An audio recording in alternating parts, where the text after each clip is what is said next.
Olá a todos e sejam bem-vindos! No vídeo de hoje, vamos explorar a história verdadeiramente espantosa de sobrevivência protagonizada por Juliane Koepke. Prepare-se para ser surpreendido, pois o que ela vivenciou é tão extraordinário que parece roteiro de um filme. Mas garantimos que é um acontecimento absolutamente real. O vídeo já vai começar, aproveita, se inscreve e vem fazer parte do canal Tabloide Atemporal. Durante uma tempestade, o avião em que Juliane estava foi atingido por um raio, resultando em uma falha catastrófica que partiu a aeronave em pedaços. Juliane foi ejetada do avião a uma altitude de aproximadamente 3.000 metros de altura e caiu em meio à densa selva amazônica. A bordo da aeronave estavam 92 pessoas e Juliane foi a única sobrevivente. O acidente envolvendo Juliane ocorreu no dia 24 de dezembro de 1971. Na manhã da véspera de Natal, o voo 508 da companhia peruana Lança Airlines partiu da capital Lima para Pucallpa e seguiria até Iquitos, ambas cidades na Amazônia peruana. O avião era um Lockheed Electra, um turbohélice dos anos 1950. Além de 6 tripulantes, o voo levava 86 passageiros. Entre eles, estava a mãe de Juliane, a bióloga alemã Maria Koepke. Maria vivia há anos no Peru com seu marido Hans, que também era biólogo. A mãe de Juliane pretendia retornar para a Amazônia, já no dia 19 ou 20 de dezembro. Mas a jovem queria participar da cerimônia de formatura de sua turma, marcada para o dia 23. Como era época de festas, a maioria dos voos estava cheia, menos este da Lança. Hans Koepke pediu para que sua esposa não voasse com a companhia, que tinha péssima reputação de segurança por vários acidentes anteriores. Ainda assim, elas decidiram embarcar. Após um longo período de espera, o avião enfim decolou e seguiu viagem. Mas a aparente tranquilidade do começo do trajeto seria interrompida de forma trágica com cerca de 10 minutos de voo. Ao sobrevoar a planície amazônica, eles se depararam com uma forte tempestade logo à frente. Para aquela situação, o procedimento correto seria desviar ou pousar, mas acredita-se que os pilotos decidiram seguir viagem para não atrasar ainda mais sua programação. O voo 508 da Lança Airlines já estava com um atraso de 7 horas. Ao entrar nas nuvens, o avião passou a enfrentar fortes turbulências, e sua situação foi agravada quando a aeronave foi atingida por um raio. Em entrevista concedida em 2014 a uma emissora de TV, Juliane relata os momentos de terror vividos antes e após a queda do avião. Naquele momento de turbulência, muitas malas começaram a cair e o pânico começou a se espalhar.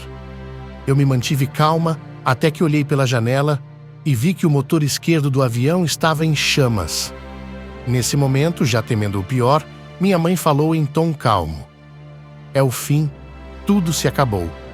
Essas foram as últimas palavras que eu a ouvi dizer, conta Juliane.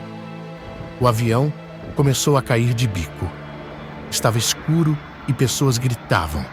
Naquele momento, a única coisa em minha cabeça eram os rugidos dos motores. De repente, o rugido parou e eu me encontrei fora do avião. Estava em queda livre, presa pelo cinto de segurança à minha poltrona. A única coisa que eu ouvia era o vento.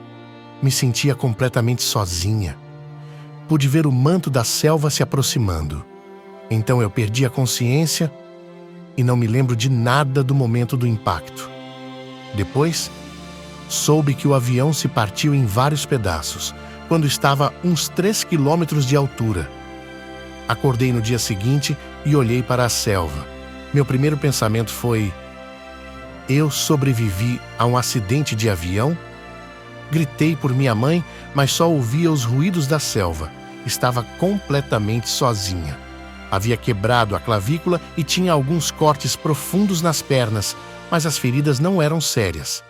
Depois descobri que havia rompido um dos ligamentos do meu joelho, mas eu ainda assim podia andar. Para minha sorte, eu havia passado muito tempo com meus pais na estação de pesquisa que eles mantinham na selva, a uns 30 quilômetros de distância. Aprendi muito sobre a vida selvagem e isso foi fundamental para me manter longe dos perigos. Podia ouvir aviões de resgate passarem procurando os destroços, mas a selva era muito densa e eu não podia vê-los. Encontrei uma pequena enseada e caminhei pela água porque sabia que seria seguro. No local onde o avião caiu, encontrei um saco de doces. Quando eles terminaram, eu não tinha mais o que comer e tive muito medo de morrer de fome. Fazia muito calor e umidade, chovia várias vezes ao dia. Mas de noite fazia frio, e foi muito difícil não ter com o que me abrigar, ainda mais por estar usando um vestidinho curto e sem mangas. No quarto dia, ouvi o som de um abutre que eu reconhecia por conta do tempo que passei na reserva de meus pais.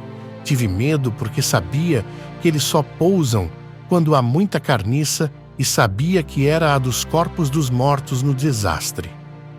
Quando eu virei em um canto da enseada, encontrei uma poltrona com 3 passageiros que haviam caído de cabeça no chão. Fiquei paralisada pelo pânico. Foi a primeira vez que vi uma pessoa morta.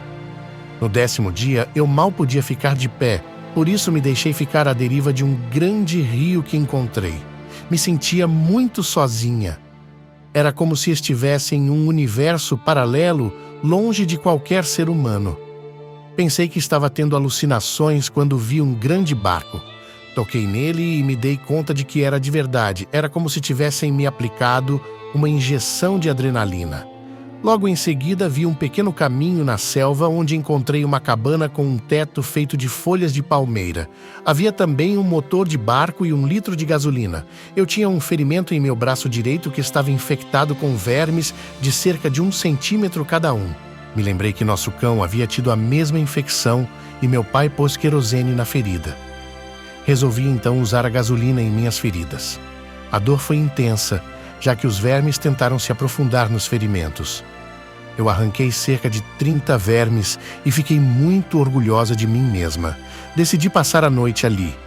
No dia seguinte, ouvi a voz de vários homens do lado de fora. Foi como ouvir a voz de anjos. Quando eles me viram, ficaram assustados e pararam de falar. Eu me apresentei em espanhol e expliquei o que havia acontecido. Eles trataram de meus ferimentos e me deram algo para comer e, no dia seguinte, eu retornei à civilização. Um dia depois do meu resgate, vi o meu pai. Ele mal podia falar e, no primeiro momento, nós apenas nos abraçamos. Nos dias seguintes, ele tentou avidamente obter notícias sobre o paradeiro de minha mãe. No dia 12 de janeiro, eles encontraram o corpo dela. Juliane conta que o acidente lhe deixou muitos traumas e lhe fez ter pesadelos. Em 1988, ela aceitou participar de um documentário e voltou ao local do acidente. Ela disse que foi uma espécie de terapia para ela. Em 1972, Juliane e o pai resolveram voltar para a Alemanha. Hoje, Juliane vive em Munique e se formou doutora em zoologia.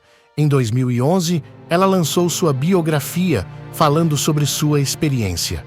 Sua trajetória serviu como inspiração para diversas histórias nas telonas, como o filme Miracles Still Happen, em 1974, e o documentário Wings of Hope, em 1998.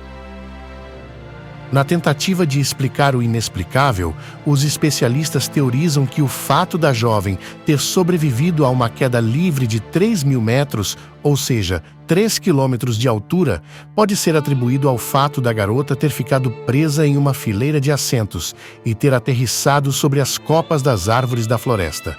Especula-se que isso pode ter, de certa forma, contribuído para amortecer o impacto. Se você chegou até aqui, deixa seu like, seu comentário e se inscreve no canal. Isso é muito importante para que o canal consiga alcançar outras pessoas que se interessam por esses conteúdos. Obrigado a todos que fazem isso, nos vemos nos próximos vídeos.